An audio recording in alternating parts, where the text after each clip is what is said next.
देखिए chapter number 8 है, chapter number 8 शीत युद्ध की उत्पत्ति और उसके चरण।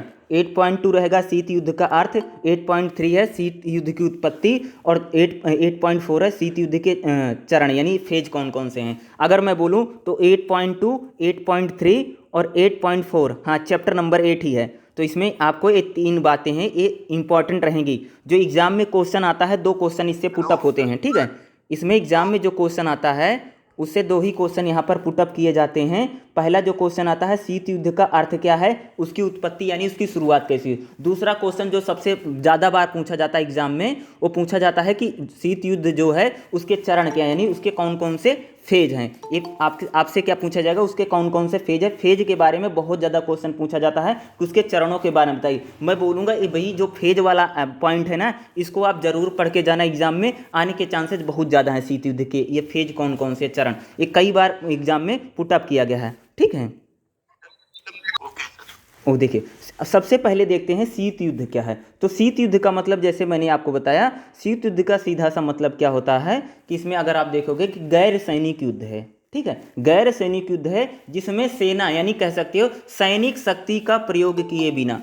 कैसे लिखोगे, जैसे मैं लिखता हूं कि शीत युद्ध क्या है, तो मैं क्या लिखूंगा, शीत युद्ध वह है, शीत युद्ध का अर्थ होता है गैर सैनिक युद्ध जिसमें सैनिक शक्ति का प्रयोग नहीं किया जाता है, बल्कि क्या विचारधाराओं के द्वारा लड़ाया गया युद्ध को हम शीत युद्ध कह सकते हैं। जिसमें किसी भी प्रकार के अस्त्र शस्त्र का प्रयोग नहीं किया गया, जिसमें कोई भी इंजरी नहीं हुई, किसी भी देश के सैनिकों की मृत्यु नहीं। लेकिन ये जो युद्ध था ये रियल युद्ध से भी ज़्यादा खतरनाक होता है, क्योंकि इसमें बहुत सारे लोगों की बहुत प्रकार की समस्या का सामना करना पड़ता है। क्योंकि एक प्रकार के पूरे विश्व में लगभग कह सकें 1945 से लेकर के 1990 तक दशक में कह सकते हैं कि पूरी दुनिया में टेंशन का माहौल बना हुआ था। कब वर्ल्ड वार हो जाएगा उसकी कोई परिस्थिति। दूसरा कह सकते हैं ये अमेरिका और यूएसएसआर यानी सोवियत संघ, ठीक है, सोवियत संघ के बीच में लड़ा गया युद्ध था। यानी ये अमेरिका और सोवियत संघ के बीच में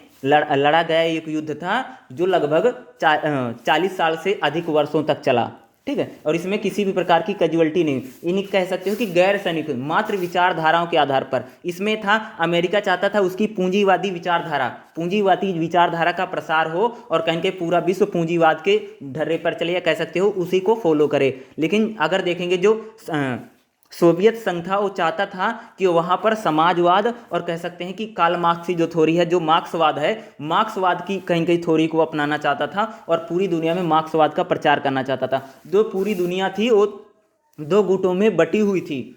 कुछ लोग कह सकते हो कि वो अमेरिका के साइड थे, कुछ लोग दोस्तों को कह सकते हो वो सोवियत संघ के साथ यानी रूस के साथ थे। लेकिन इसमें क्या होता कि एक गुट और बना हुआ था, आपने सुना होगा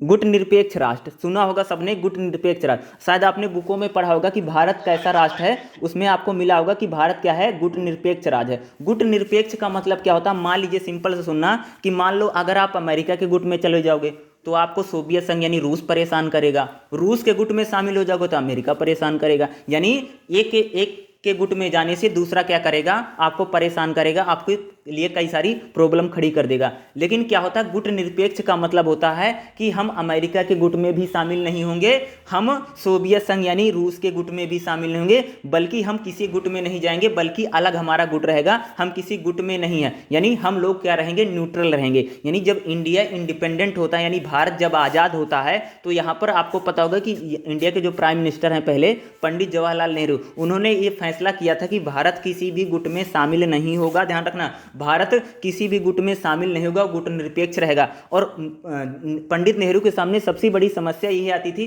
सिंपल से सुनना, अगर मान लो तुम अकेले बहुत होशियार बनोगे ना, मान लो कि भारत ये कह दे कि हम तो किसी गुट में नहीं शामिल होंगे, ना तो हम रूस की तरफ जाएंगे ना तो हम अमेरिका की तरफ जाएंगे, तो अकेले जब रहोगे ना तब भी दिक्कत का था। इसलिए क्या होता, कई सारे ऐसे ग्रुप बनते हैं जो पंडित जवाहरलाल नेहरू के कहीं कहीं उसको मानते हैं, और गुट निरपेक्ष जो एक प्रकार का जो संगठन बना था उसमें कई सारे राष्ट्र धीरे धीरे शामिल हो सकते हैं। यानी इसमें कह सकते हो कि गुट निरपेक्ष जो है उसको कहीं कहीं भारत ही लेकर के आया था। लेकिन एक बात मैं आपको बता दूं भारत गुटनिरपेक्ष राष्ट्रों में रहा, लेकिन अगर कहूं तो मानसिक तौर से और कहीं कहीं बैक डोर से कह सकते हो कि भारत का जो समर्थन रहा वो किसको तरफ रहा, सबको पता होगा रूस की तरफ रहा। यानी हमारे जो संबंध है वो किससे ज़्यादा है, रूस के साथ ज़्यादा संबंध है। आपने अभी हाल के समाचारों में भी आज सुना होगा या कल आपको सुना होगा कि रसिया ने यूक्रेन पर क्या कर दिया, हमला कर दिया। और यूक्रेन के जो दूतावास है या कह सकते हैं यूक्रेन की जो सरकार है वो भारत से क्या मांग रही है, मदद मांग रही है। ठीक है, क्या मांग रही, मदद मांग रही, क्योंकि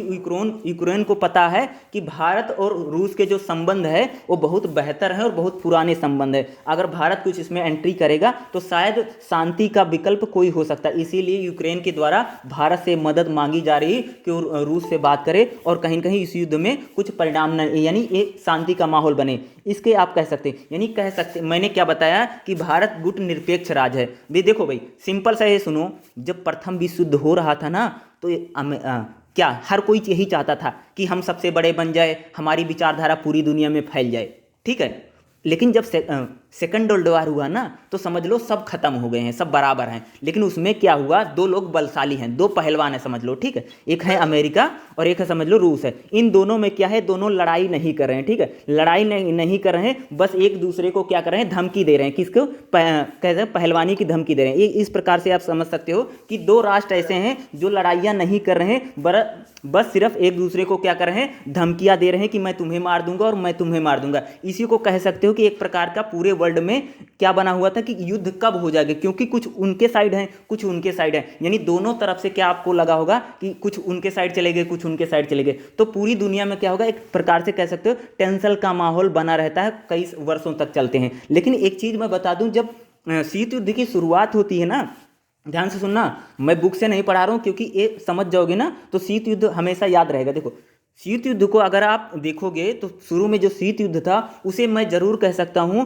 कि विचारधाराओं का था और दो राष्ट्रों में क्या था, संघर्ष है एक प्रकार से कह सकते हो। लेकिन धीरे धीरे जब शीत युद्ध बढ़ा ना, अब मान लो तुम अमेरिका के गुट में हो तो अमेरिका क्या करेगा, तुमको हथियार बेचेगा, तुम हथियार रख लो, क्या पता रूस कब रात में हमला कर दे तुम्हारे देश पर, तुम्हें सुरक्षा देता था, ये कह सकते हो। और जो रूस के साइड थे, रूस उनको सुरक्षा देता था। यानी ये दोनों जो राष्ट्र थे, अमेरिका और रूस जो थे, आगे चल करके ना शीत युद्ध होता भी नहीं, क्योंकि इन्होंने क्या करना, अपना कह सकते हो कि कुछ वर्षों तक तो इन्होंने शीत युद्ध जारी रहा। लेकिन धीरे धीरे क्या है, शीत युद्ध का इन दो राष्ट्रों को लाभ इसलिए मिला क्योंकि जो इनके गुट में राष्ट्र थे उनको अपना न्यूक्लियर कह सकते हो या कह सकते हो डिफेंस के जो डिफेंस होता है उसको इन्होंने बेचना का काम शुरू किया। यानी इनको आर्थिक लेवल पर लाभ मिलने लगा। शीत युद्ध अगर मैं बोलूं इतना लंबा क्यों खींचा, उसका रीजन यही था भाई कि इतना लंबा इसलिए खींचा क्योंकि इन दोनों राष्ट्रों को इसमें कह सकते हो लाभ मिल रहा था। अमेरिका अपने हथियार बेच रहा था, रूस अपने हथियार बेच रहा था।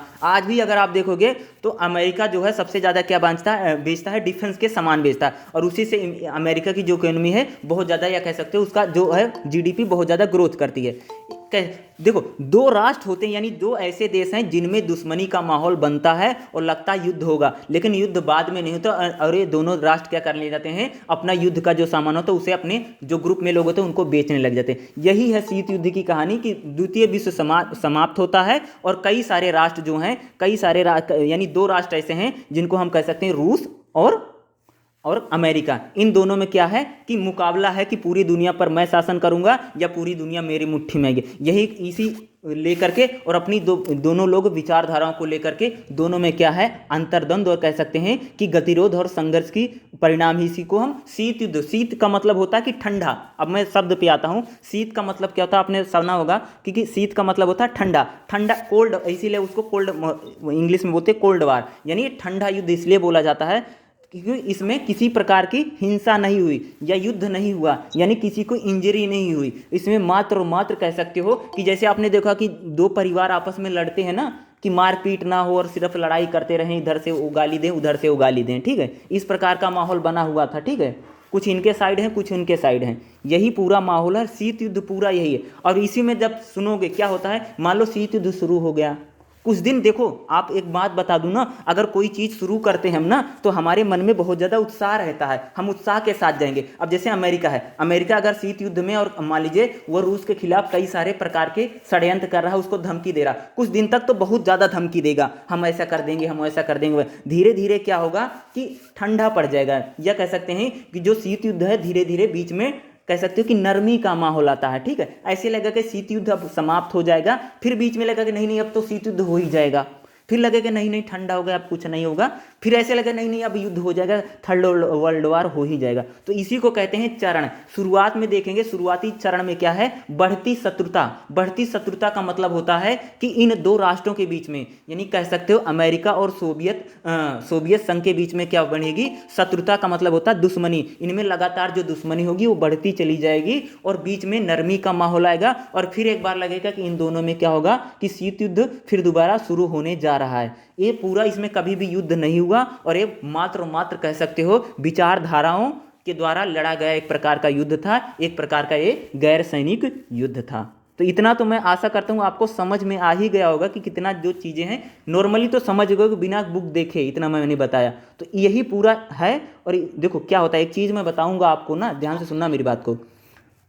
बुक जो होती है ना वो किस लैंग्वेज में होती है, हम जैसे मान लो कि मैं अगर किसी को लेटर लिख रहा हूँ ना, तो जैसे मैं पत्र लिखा, जैसे आप मान लो प्रिंसिपल को लेटर लिख रहे हो, ठीक है, तो आप मान लो कि उसी लेटर को आप प्रिंसिपल आपके सामने आ गया, आप अपनी समस्या बता रहे हो, तो दूसरी लैंग्वेज रहेगी और वो जो आपने लेटर लिखा वो दूसरी। बुक की जो लैंग्वेज है, आप बुक की लैंग्वेज में बात करेंगे। अभी तक जो मैंने आपको बताया ना, ये बताना बहुत ज़रूरी है। अगर इसको आपको पता रहेगा ना, तो एक प्रकार से अगर कोई आपको पूछेगा ना शीत युद्ध है क्या, नॉर्मली ढंग से अगर कोई पूछता है ना, तो बताने में आपको क्या रहेगा, बहुत ज़्यादा आसान रहता है समझने में किसी चीज़ को, क्योंकि किताबी लैंग्वेज जो होती है अलग टाइप की चलती है। तो इतना तो आशा करता हूँ समझ गए। अब देखते हैं शीत युद्ध का अर्थ क्या है। देखो, यह कहना हैरान करने वाला नहीं होगा कि किसी युद्ध को शीत के रूप में वर्णित किया गया। यानी एक काफ़ी करें, काफ़ी हैरानी भरी बात है कि हम किसी युद्ध को शीत करें, यानी कोई युद्ध है, कोई लड़ाई है, कोई झगड़ा है, कह सकते हो कोई युद्ध वार है, उसको भी हम क्या करें, शीत करें।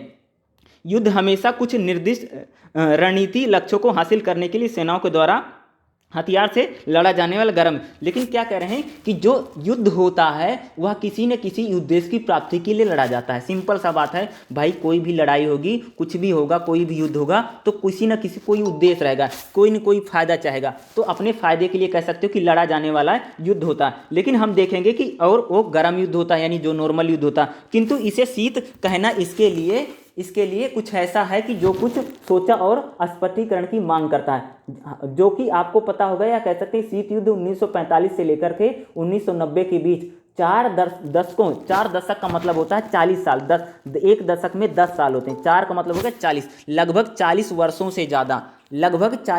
से ज़्यादा अधिक समय तक जारी रहा।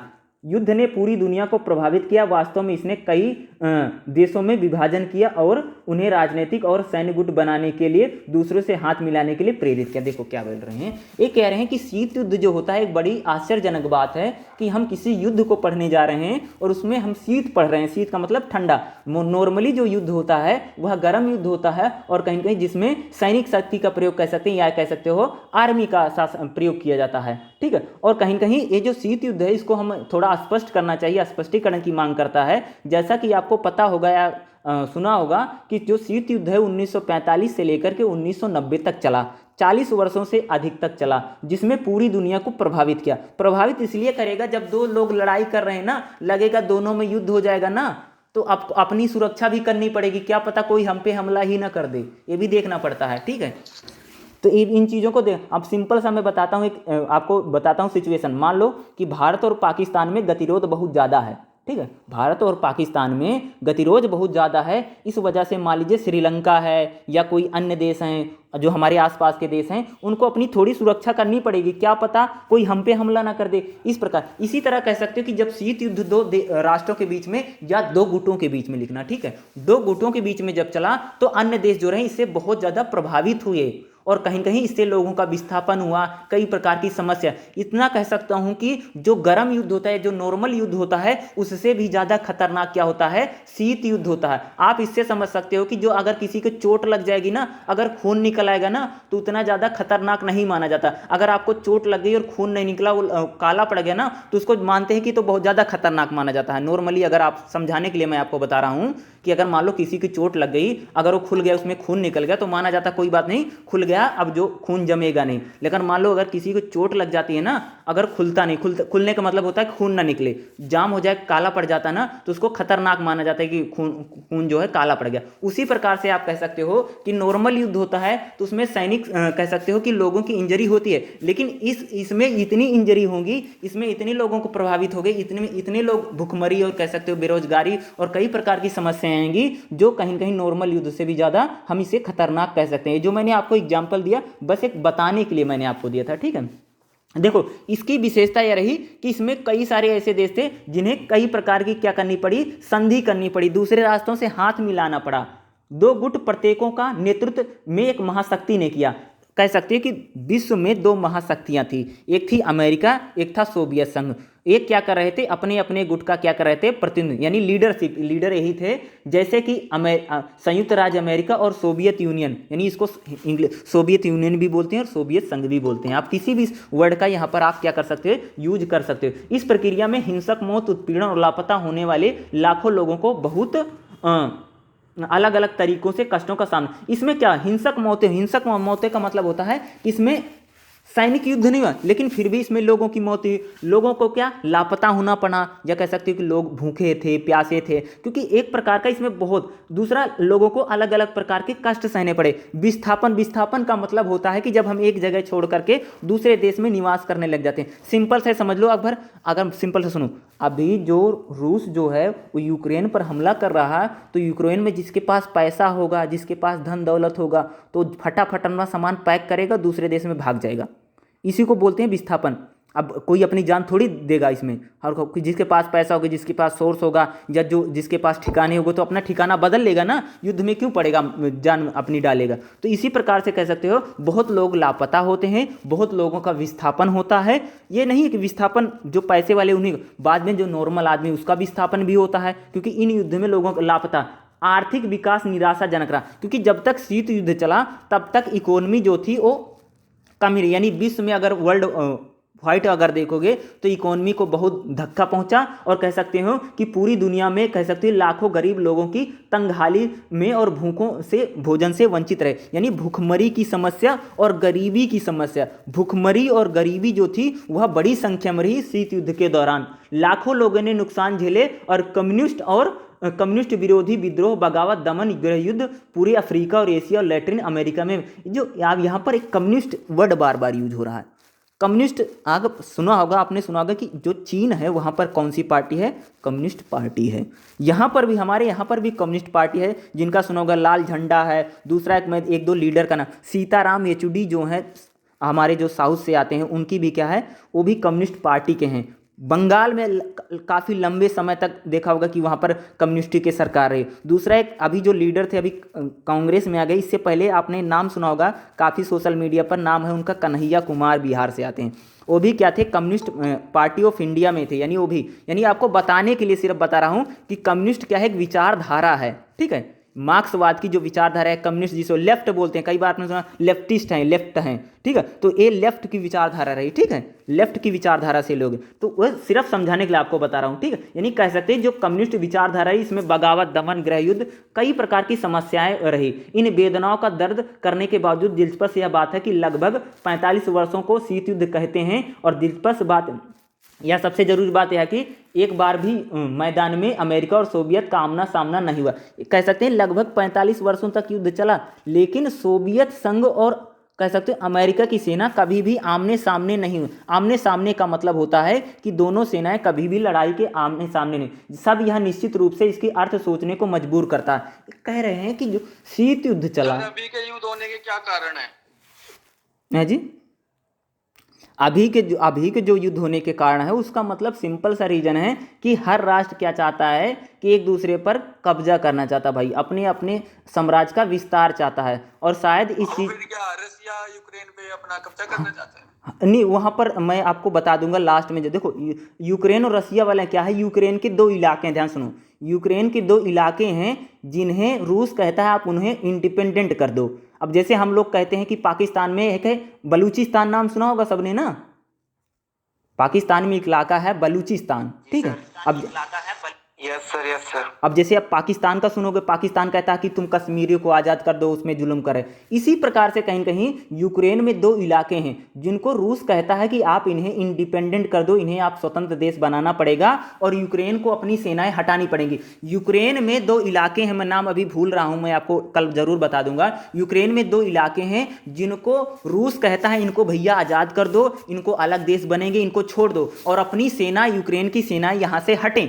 लेकिन इस चक्कर में यूक्रेन की सेनाएं हट नहीं रही और रूस ने क्या कर दिया है, युद्ध का ऐलान कर दिया, युद्ध का डंका बजा दिया है। ठीक है, पूरा माहौल यही, रियल में यही है। बाकी जितनी चीज़ें होंगी वो तो कह सकते हो कि मसाले लगा करके लोग एक दूसरे को बता रहे हैं। ठीक है, मेन रीजन यही कि यूक्रेन के दो इलाकों को रूस चाहता है वो आज़ाद हों, इंडिपेंडेंट बने अब, और इसी कारण से कहीं कहीं युद्ध का माहौल पूरा बना हुआ है। ठीक है, आगे हम अपने चैप्टर पे चलते हैं। देखो देखो ये बता रहे हैं कि जो शीत युद्ध था, ध्यान से सुनो, जो शीत युद्ध था लगभग 45 साल तक चला। ठीक है, अब मान लो कि युद्ध होगा, नॉर्मल सा अगर युद्ध होगा तो लड़ाई जरूर होगी। अब ऐसा कौन सा युद्ध चल रहा था कि दोनों लोग लड़ ही नहीं रहे थे? ये चीज़ें हमें सोचने पर मजबूर करती हैं। ये रीजन, जो मैंने आपको शुरू में बताया, रीजन यही था क्योंकि दोनों लोग क्या कर रहे थे, इनको आर्थिक लाभ होने लगा। अरे भैया, जो तुम्हारे ग्रुप में हैं उनको हथियार बेचोगे, डिफेंस के सामान बेचोगे तो किसको फ़ायदा होगा? जो अमेरिका के ग्रुप में थे उनको अमेरिका को फ़ायदा होगा, कह सकते हो लीडर वही बने थे। जो सोवियत संघ के ग्रुप में थे उनको सोवियत संघ अपना डिफेंस बेच रहा था। यानी कह सकते हो दोनों राष्ट्रों को लाभ हो रहा था और कहीं ना कहीं इससे जो शीत युद्ध होता है वो और खींचता। मानो अगर ध्यान से सुनना, अगर लड़ाई का माहौल बनता है तो आपने सुना जब भारत और पाकिस्तान में लड़ाई का माहौल बना था, देखो आपने देखा होगा ना कि भारत ने कई प्रकार की डीलें की थी और राफेल मंगवाया था। तो मान लो कि जब लड़ाई का, इसीलिए दोनों राष्ट्र ये चाहते थे कि दो राष्ट्रों के बीच में अगर हम ऐसे बनाए रहेंगे कि लड़ाई का माहौल बना हुआ है और युद्ध हो सकता है या युद्ध की परिस्थितियां बनी रहेगी, तो हमारा जो डिफेंस का सिस्टम है वो डिफेंस के सिस्टम को क्या करेंगे, बेच पाएंगे। और कहीं ना कहीं इससे इनको क्या हो रहा था, आर्थिक लाभ हो रहा था। इन दो राष्ट्रों के क्या हुआ, बहुत बड़ी संख्या में अगर मैं बोलूं तो इनको क्या हो रहा था, आर्थिक लाभ हो रहा था। और कहीं ना कहीं इसी आर्थिक लाभ के कारण कहीं कहीं ये युद्ध जो रहा वो काफ़ी लंबे समय तक चला। ठीक है, आगे देखिए, जब कोई इस युद्ध को शीत युद्ध के रूप में संदर्भित करे या बताए तो उद्देश्य यह बताना होगा कि एक वैचारिक अवधारणा के तहत लड़ा। यानी एक वैचारिक अवधारणा का मतलब होता है कि विचारधारा के युद्ध पर, ठीक है, विचारधारा यानी आइडियोलॉजी के आधार पर लड़ा का युद्ध था। युद्ध में दो परस्पर विरोधी राजनीतिक विचारधाराओं के विरुद्ध था। इसमें क्या है, एक तरफ देखोगे पूंजीवाद है और दूसरी तरफ हम कह सकते हैं जिसे समाजवाद भी बोला जाता है। यानी पूंजीवाद और समाजवाद के बीच में मुख्य लड़ाई थी। इन दो शब्दों में सामाजिक, आर्थिक और राजनीतिक सांस्कृतिक गठबंधनों के दो अलग अलग रूपों में अभिव्यक्त की जाती है। सीधे शब्दों में अगर मैं बोलूं तो पूंजीवाद उदार लोकतंत्र और मुक्त बाजार अर्थव्यवस्था के लिए खड़ा था। देखो, जो अमेरिका था वो चाहता था कि मुक्त व्यापार हो, ट्रेड हो और सारी चीज़ें हों। ठीक है, दूसरा मुक्त बाजार अर्थव्यवस्था का मतलब होता है कि एक दूसरे के देशों में जो सामान की आवाजाही है या जो कह सकते उत्पाद है वो बिके और एक साइड ड्यूटी कम रहे। दूसरा उदारवादी लोकतंत्र की बातें कर सकते जैसा आज का टाइम। दूसरा अगर देखेंगे, दूसरा अगर जो समाजवाद है, समाजवाद किसकी बात करता था, अपने स्वामित्व अधिकार वाले अधिकार क्षेत्रों की बात करता था। और पूंजीवादी दुनिया को नेतृत्व प्रदान किसने किया, अमेरिका ने। और सोवियत संघ ने किसको, समाजवादी राजनीतिक हितों को। देखो समाजवाद का मतलब होता है समाज में सभी बराबर रहे और कहीं कहीं राष्ट्र जो है उसी को शक्ति देना है। यानी एक प्रकार के खुला मार्केट नहीं चाहते थे। ठीक है, खुली मार्केट की बात नहीं करते। इस गहन वैचारिक प्रतिरोध ने गुटों ने प्रतिद्वंदिता का मतलब होता है लड़ाई को जन्म दिया इन्होंने। ठीक है, इस प्रतिद्वंदिता का 45 साल से शीत युद्ध का संकेत। जबकि सोवियत संघ ने उदाहरण के लिए 1947 में अपने सभी पूर्वी यूरोपीय सहयोगियों के लिए माल्टो योजना की शुरुआत की और उसकी सहायता करने के लिए अर्थव्यवस्था का पुनर्निर्माण किया। देखो क्या हो रहा था, आगे चल करके ना ये दोनों देश है ना कई प्रकार की चीज़ें बनाने का काम करते हैं। ये ऐसी परिस्थितियां बनाते हैं ताकि हमारे साथ गुट में लोग जुड़े रहें। ठीक है, गुट में एक लगभग अपना गुट बनाने के लिए इन्होंने कई सारे प्रयास किए। गुट में अधिक से अधिक लोगों को जोड़ा और जो इनके गुट में नहीं आता था उसको कई बार क्या करते थे, ये परेशान भी करते थे। और कई प्रकार की चीज़ें हमें वहाँ पर देखने को मिलती हैं। कई प्रकार के इन्होंने संधि की, कई प्रकार के इन्होंने गुट बनाए ताकि इनका जो ग्रुप हो ना वो बहुत ज़्यादा मजबूत बने। इस शीत युद्ध का जब अर्थ लिखने को आएगा तो उसको कैसे करोगे, मैं देखो बताता हूँ। मान लीजिए आपको शीत युद्ध का अर्थ लिखना, सबसे पहले क्या लिखोगे, भूमिका। फिर उसके बाद लिखोगे शीत युद्ध का अर्थ।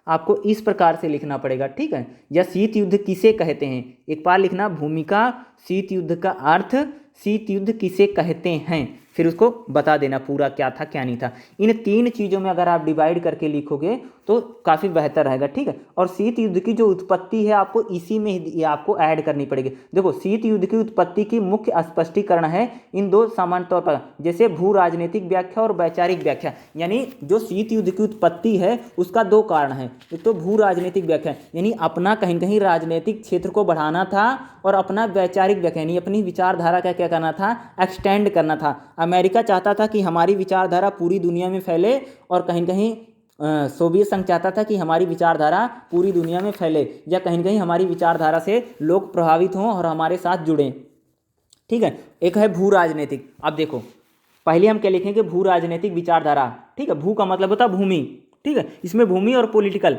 यानी कहीं कहीं अपने एरिया को एक्सटेंड करना और अपना साम्राज्य को बड़ा बनाना, इसको बोलते हैं। देखो कुछ इतिहासकार 1917 की सोवियत समाजवादी क्रांति इसे रोकने के लिए 1918 में रूस में यूरोपीय सैन्य हस्तक्षेप की शीत युद्ध की उत्पत्ति का पता लगाते हैं। देखो क्या कुछ इतिहासकार मानते हैं कि जब रूस में क्या हो गया था, आपने सुना होगा कि 1917 में आपने रूसी क्रांति पढ़ी हुई, ठीक है, जिसे हम क्या बोलते हैं समाजवादी क्रांति। और बाद में वहाँ पर जब फर्स्ट वर्ल्ड वॉर चला था रूस में, बाद में फर्स्ट वर्ल्ड वॉर से क्या कर लिया था, डिनाई कर लिया था, खुद लेफ्ट हो गया था, उससे हट गया था, और बाद में अमेरिका वहाँ पर एंटर करता है। तो कहीं न कहीं कहते हैं जो शीत युद्ध है यानी 2 राष्ट्रों के बीच में जो मतभेद बने वो कह सकते हैं कि 1917 से ही कहीं कहीं शुरू हो गए थे। अन्य विद्वान द्वितीय विश्व युद्ध के दौरान और तुरंत पहले यूरोपीय महाशक्तियों के बीच सैन्य शक्ति और उनके उल्लंघन के लिए शीत युद्ध की उत्पत्ति को देखते हैं। यानी कई सारे ऐसे इतिहासकार हैं, उनका मानना क्या है कि सेकंड वर्ल्ड वॉर के बाद जो यूरोपीय महाशक्तियां थी इनमें कहीं कहीं गतिरोध बना, यानी सेकंड वर्ल्ड वॉर जब समाप्त हुआ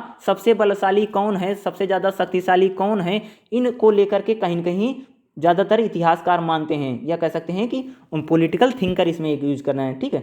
यह वह समय था जब सोवियत और अमेरिका खुद को पश्चिम के 2 सबसे शक्तिशाली राष्ट्र के रूप में देखने लगे थे। यानी एक तरफ अमेरिका समझता था कि मैं सबसे ज़्यादा शक्तिशाली हूँ, और दूसरी तरफ देखेंगे तो सोवियत संघ था, वो भी समझता था कि मैं सबसे ज़्यादा शक्तिशाली हूँ। यह मूल धारणा थी जो विस्तारवादी आकांक्षाओं का पोषण करती थी। विस्तारवादी आकांक्षा का मतलब क्या होता है, ठीक है। विस्तारवादी आकांक्षा का मतलब होता है अमेरिका चाहता था कि मैं अपने एरिया को एक्सटेंड करूं, ठीक है, अपने एरिया को बढ़ाऊं या अपने साम्राज्य को बढ़ाऊं। महत्वाकांक्षा का मतलब होता है कि उसका सपना था या सोचता कि मैं अपने इलाके बढ़ाऊं या अपना साम्राज्य को विस्तार करने। इसी पोषण का मतलब होता है कि पोषण का मतलब होता है कि उसको बढ़ाना है। जैसे मान लो कोई बच्चा होता छोटा ना, उसको कहते पोषण दो, पोषण का मतलब उसको खिलाओ पिलाओ। यानी मेरा कहने का मतलब है कि अमेरिका और खुद 2 अपने आप को बलशाली मानते हैं और कहीं कहीं ये सोचते हैं कि हम सबसे बड़े हैं, और यही अवधारणा है उनको कहीं कहीं विस्तारवादी आकांक्षा, यानी उनकी जो कल्पना है और कहीं कहीं आकांक्षा है, यानी ये सोचते हैं कि विस्तारवाद हम करेंगे, और यही चीज़ें उनको क्या करती थी, पोषण करती थी, जिन्हें सोवियत और अमेरिका के बीच अपनी शक्तियों और क्षमताओं को मामले में असंगत माना जा सकता है। यानी सोवियत और अमेरिका क्या चाहते थे कि अपनी अपनी एरिया को कह सकते हो कि भू राजनीतिक भूभाग को बढ़ाने की कोशिश करते हैं, या आप उसमें लिखना कि साम्राज्य विस्तारवाद की नीति के, यानी अपना ये साम्राज्य यानी इलाके को एक्सटेंड करने की सोच रहे थे, ठीक है। देखो अगर देखो शक्ति क्षमता विस्तारवादी आकांक्षाओं के कोण से इसे शीत युद्ध समझने वाले दृश्य को शीत युद्ध की उत्पत्ति के लिए भू राजनीति स्पष्टीकरण कहा जाएगा। देखो शक्ति बढ़ाना चाहते थे, पहले क्या है पावर, ठीक है, पावर बढ़ाना चाहते थे। दूसरी है क्षमता, ठीक है, क्षमता भी बढ़ाना चाहते थे, ज़्यादा से ज़्यादा इनकी कैपेसिटी हो। विस्तारवादी आकांक्षा यानी अपने एरिया को एक्सटेंड करना, ठीक है। आदि कोणों के कारण, यानी इन 3 बातों के कारण से शीत युद्ध को समझने वाला जो परिदृश्य का मतलब होता है कि जो थिंकिंग है और जो पूरी आइडियोलॉजी है उसको समझने के लिए शीत युद्ध की उत्पत्ति को हम भू राजनीतिक यानी कह सकते हैं भू राजनीतिक स्पष्टीकरण के रूप में कहा जा सकता है। यह शीत युद्ध की उत्पत्ति के लिए दूसरे विश्व युद्ध के बाद दृश्य था, यानी जो शीत युद्ध का पूरा दृश्य बना या जो हम देखें वो सेकंड वर्ल्ड वॉर के बाद इसकी शुरुआत हुई। यह मानता है कि 1945 के युद्ध के अंत में अमेरिका और सोवियत संघ 2 महाशक्तियां थी, यानी 2 महाशक्तियां निकल करके आती हैं। सेकंड वर्ल्ड वॉर हुआ, उसमें 2 बड़ी शक्तियां हैं अमेरिका और सोवियत संघ, और बाद में यही दोनों लोग लड़ने लग गए कि मैं सबसे बड़ा हूं, मैं सबसे बड़ा हूं, अपने अपने विस्तार बढ़ाने के लिए और अपनी अपनी विचारधाराओं को ज़्यादा से ज़्यादा एक्सटेंड करने के लिए, दूसरे लोगों को बताने के लिए। इस प्रकार की चीज़ें इन्होंने करना स्टार्ट कर दिया, ठीक है। दूसरी महत्वपूर्ण शक्तियां जैसे यूनाइटेड किंगडम और फ्रांस की तरह जो सैन्य रूप से कमजोर हो गई थी, यानी सेकंड वर्ल्ड वॉर के बाद कौन कमजोर हुआ? फ्रांस और यूनाइटेड किंगडम, यानी हम जिसे क्या बोलते हैं ब्रिटेन। ब्रिटेन और फ्रांस कमजोर थे और दो शक्तिशाली लोग बने हुए थे, और ये अपने आप को कहीं कहीं बलशाली दिखाने के लिए कई सारे प्रयास करते हैं। जो सैन्य रूप से कमजोर हो गए थे, कह सकते हो ब्रिटेन और फ्रांस। ऐसा कहा जाता है कि हालांकि अमेरिका और सोवियत संघ ने द्वितीय विश्व युद्ध के बाद वे धुरी शक्तियों को हराने के लिए गठबंधन, देखो कहा जाता है कि जो सेकंड वर्ल्ड वॉर हुआ उसमें अमेरिका और रूस ने संधि कर रखी थी, हम धुरी राष्ट्रों को हराएंगे, यानी सेंट्रल पावर। किसको सेंट्रल पावर? जर्मनी, जापान और इटली को हराने के लिए कहीं कहीं इन्होंने लेकिन कुछ बीच में इनमें दोनों में क्या अविश्वास आ गया था, यानी फिर एक दूसरे पर बिलीव नहीं करते थे, भरोसा नहीं करते थे। इसके अलावा दोनों यूरोप में अपना प्रभुत्व करने के लिए इच्छुक महत्वाकांक्षी थे। और दूसरा, फिर ये दोनों राष्ट्र जो हैं अमेरिका और संयुक्त कह सकते हैं सोवियत संघ, ये यूरोप में अपना कहीं कहीं कह चाहते थे कि अब उसकी शक्ति बने। एक कारण था भू राजनीतिक कारण, हम इसकी व्याख्या कर सकते हैं। यानी शीत युद्ध की उत्पत्ति के पहला रीजन क्या है? भू राजनीतिक कारण, यानी कह सकते हैं कि पॉलिटिकली और कहीं कहीं अपने फील्ड को बढ़ाना चाहते हैं, अपने एरिया को एक्सटेंड करना चाहते हैं। अगला क्या है? वैचारिक व्याख्या, यानी जिसे हम आइडियोलॉजी बोलते हैं, विचारधारा के आधार पर। आगे देखिए, भू राजनीतिक व्याख्या हालांकि संयुक्त राज्य अमेरिका और सोवियत संघ के बीच में विश्वास की कमी के कारण को नहीं बताता, ठीक है। यह अंतराल वैचारिक व्याख्या से भरी जाती है जो 1917 की रूसी यानी बोल्शेविक क्रांति पर लौट आती है। बोल्शेविक क्रांति साम्यवाद से प्रेरित है, यानी जो बोल्शेविक क्रांति हुई वो साम्यवाद है, और उसमें एक मेन लीडर का नाम है जिसे आप सुना होगा, लेनिन। और एक कार्ल मार्क्स जब पढ़ोगे तो आपको कई बार बुकों में एक नाम मिलता होगा, कार्ल मार्क्स और लेनिन, ठीक है। ये दोनों क्या है? साम्यवाद को, यानी कह सकते हो कि जिसे हम मार्क्सवाद बोलते या लेफ्ट विचारधाराएं से, यानी ये साम्यवाद को लेकर के आए थे, ठीक है। जिसे एक शब्दों में बोलूं कि हथियारों के दम पर, ठीक है, खूनी क्रांति के द्वारा कहीं कहीं क्या चाहते थे? अपनी चीजों को बताना चाहते थे, अपनी विचारधारा को एक्सटेंड करना चाहते थे, ठीक है। देखो आगे देखिए, इसमें देखो कि बोल्शेविक क्रांति साम्यवाद से प्रेरित थी, और 19वीं शताब्दी में दार्शनिक कार्ल मार्क्स द्वारा समर्थित विचारधारा, किसके द्वारा समर्थित विचारधारा? साम्यवाद की, कार्ल मार्क्स के द्वारा समर्थित, यानी उन्होंने इन्हीं की विचारधारा है। लेनिन के नेतृत्व में रूस में एक श्रमिक क्रांति की सफलता के कारण यूरोप और अमेरिका में पूंजीवाद वर्गों द्वारा संदेह और शत्रुता के साथ इसको देखा गया। सबसे महत्वपूर्ण बात यह रही कि साम्यवाद की जो क्रांति, यानी जो सामाजिकवादी जो क्रांति है, उसकी सफलता ने श्रमिकों, यानी जो मजदूर है, कहीं कहीं डिपेंडेंट है मजदूरों पर है, क्योंकि उस टाइम के औद्योगिकरण हो गया था। अगर देखेंगे यूरोप में, अगर देखोगे तो हर जगह उद्योग लग गए हैं। देखो साम्यवाद को अगर थोड़ा सा मैं बताऊं ना, सिंपल सा एक लाइन में समझ लेना और ध्यान से सुनो। क्या होता है कि लेनिन और कार्ल मार्क्स क्या कह रहे हैं? कार्ल मार्क्स यही कहते हैं कि जो पूरी दुनिया में ना क्या हो गया, दो ग्रुप बन गए हैं। दो ग्रुप कौन बन गए हैं? एक है उद्योगपति, दूसरा है श्रमिक। ये पूरी कह सकते हैं और कोई जाति नहीं, यानी दो वर्गों में, अमीर गरीब में नहीं, बल्कि सिर्फ ये दो वर्गों में बांट देते हैं। ये कहते हैं एक उद्योगपति है जिसने प्रोडक्शन और डिस्ट्रीब्यूशन, प्रोडक्शन का मतलब होता है उत्पादन और डिस्ट्रीब्यूशन का मतलब होता है वितरण, यानी जिसने, जो उद्योगपति है उसने क्या कर लिया है? सभी संसाधनों पर कब्जा कर लिया। क्या कर रहे हैं कार्ल मार्क्स क्या कर रहे हैं कि जो उद्योगपति है, या कह सकते हैं कि जो पूंजीपति है, उसने क्या कर लिया है?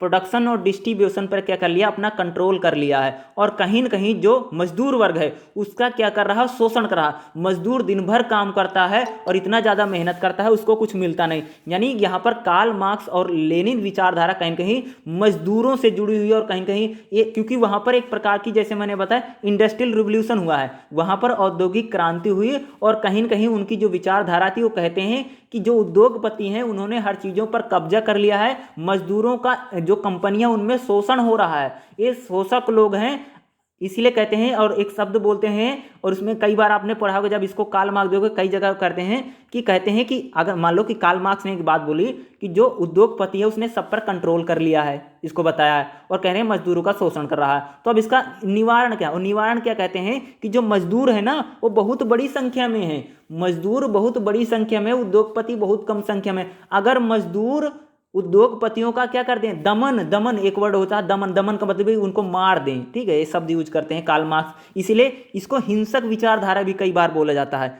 इसलिए जब अमेरिका इस पर कई बात आती थी वो तो कहता था कि इसमें हिंसा है, इसमें अलगाव है, इसमें एक विचारधारा सही नहीं है इसका, इसलिए भी कई बार ये विखंडन करता था, क्योंकि इसमें कार्ल मार्क्स यही कहते हैं, हे मजदूरों तुम सारे इकट्ठा हो जाओ और इन उद्योगपतियों का या बोलूं पूंजीपतियों का दमन कर दो। जब पूंजीपति नहीं रहेगा और खाली खाली मजदूर बचेगा, श्रमिक बचेगा, तो कह सकते हो कि ना कोई ग्रुप रहेगा, ना कोई अमीर रहेगा, ना कोई गरीब रहेगा, ना कोई छोटा बड़ा रहेगा, सभी में एक बराबर रहेगा, ना कोई किसी का शोषण करेगा। इसी को कहीं कह सकते हो कि साम्यवाद की पूरी विचारधारा यही बात कहती है। अगर मैं बोलूँगा किताबी मोटी मोटी किताबें आप पढ़ोगे तो उसमें बड़ी बड़ी बातें लिख रखी हैं, लेकिन मूल बात यही है, मूल बात मेन यही पॉइंट है। इसी बात को कहते हैं कि जो उद्योगपति है, जो पूंजीपति है, उसने हर चीज़ पर कब्जा कर लिया है, ठीक है। और कहीं कहीं वो श्रमिकों का यानी जो मजदूर वर्ग है उसका क्या कर रहा है, शोषण कर रहा है। मजदूर दिन भर काम करता है और कहीं के उसको थोड़े से पैसे मिलते हैं।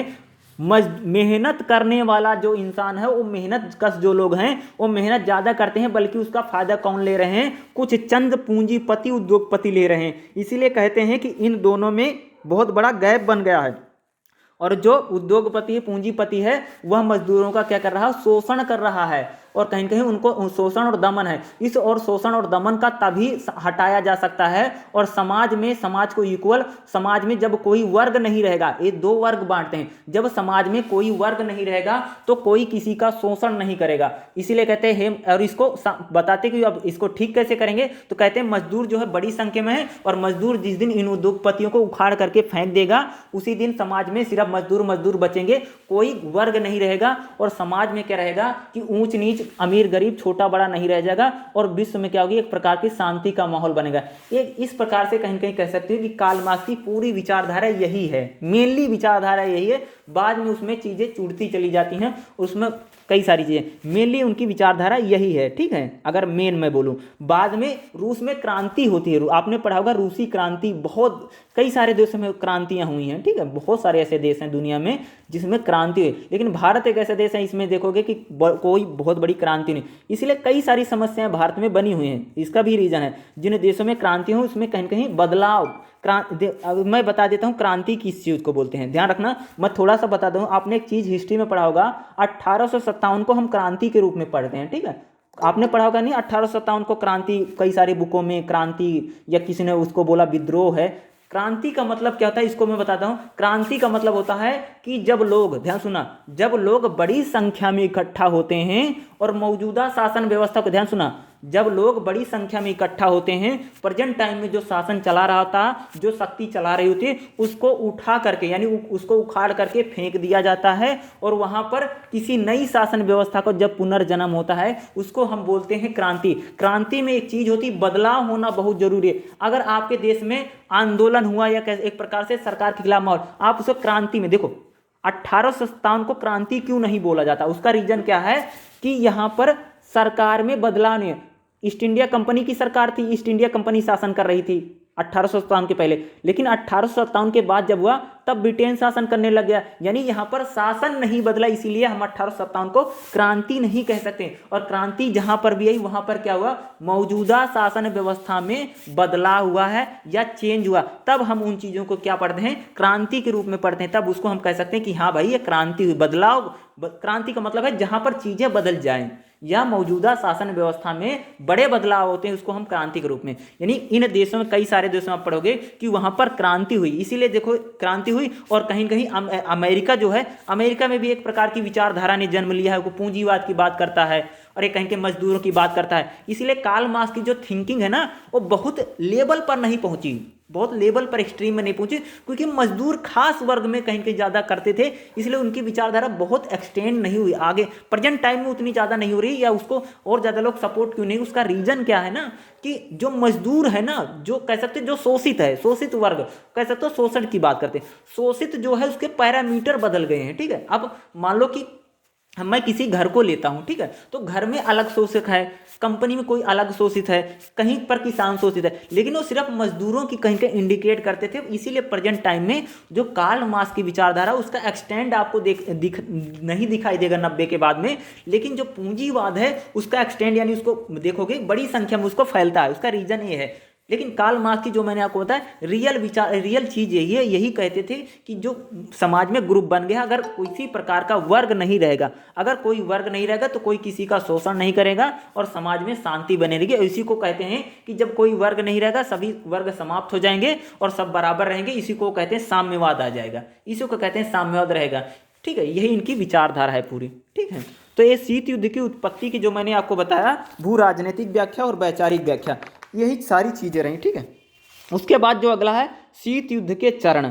ठीक है, तो शीत युद्ध का जो चरण है इसमें क्या रहेगा, आप जब लिखेंगे तो इसमें जो पहला चरण है शुरुआती दौर और बढ़ती शत्रुता, यानी इस दौर में क्या रहा कि शुरुआत में कहते बढ़ती शत्रुता का मतलब होता है कि इसमें हमें लगेगा कि नहीं अब युद्ध हो ही जाएगा, युद्ध होने से कोई रोक ही नहीं सकता है।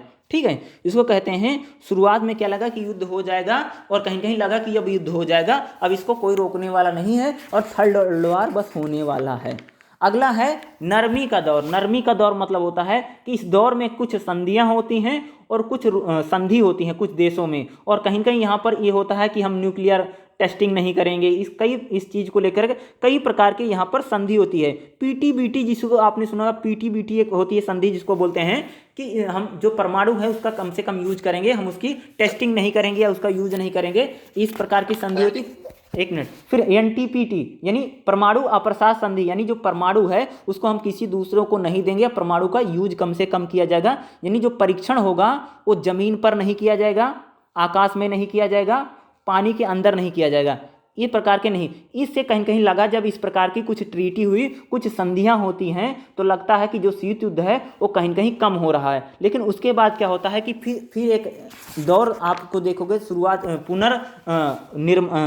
आगे चल करके एक हेडिंग बनेगी, ऐसे लगेगा कि शीत युद्ध दोबारा पुनर्जन्म शीत युद्ध का, लगता है कि दोबारा शीत युद्ध शुरू हो गया है और लास्ट में इसका क्या होता है, समाप्त हो जाता है शीत युद्ध। ठीक है, तो ये प्रकार की जितने भी शीत युद्ध के जो चरण है ना, इसको मैं आपको कल बता दूंगा शीत युद्ध क्या है और उसके जितने चरण हैं, काफ़ी इंपॉर्टेंट रहेगा और इसको मैं आपको जरूर लेकर के आऊँगा। और कल इसी टाइम रहेगी, सेम टाइम रहेगा, और कल इसको जो शीत युद्ध के चरण है काफ़ी इंपॉर्टेंट है। ठीक है, और इसको मैं कोशिश करूंगा आपको पूरा बता दूंगा, इसमें जितने चरण हैं क्या क्या आपको लिखना पड़ेगा। ठीक है, ओके।